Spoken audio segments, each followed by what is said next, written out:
Катастрофални резултати во борбата со корупцијата во Македонија. Во земјава нема суштински напредок во борбата против корупцијата меѓу пратениците во парламентот, судиите и обвинителите, оценува Греко, телото на Советот на Европа за борба во оваа област. Во најновиот извештај на Греко се вели дека резултатите во Македонија се очигледно разочарувачки и ги повикуваат властите да превземат конкретни мерки, согласно препораките кои им биле дадени пред 4,5 години.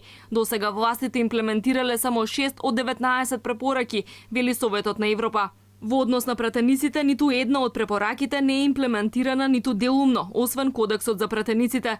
Тука спаѓаат препораките на Греко за воведување интерни механизми во собранието за спречување конфликт на интереси и земање подароци или пак прифаќање услуги. Што се однесува до судиите и обвинителите, во извештајот се констатира дека Македонија направила само ограничен напредок. Лоша е оцената и работата на антикорупцијската комисија. Греко смета дека немало никакви активности за поголема контрола и функционирање на побалансирана и аполитична државна комисија за спречување на корупцијата.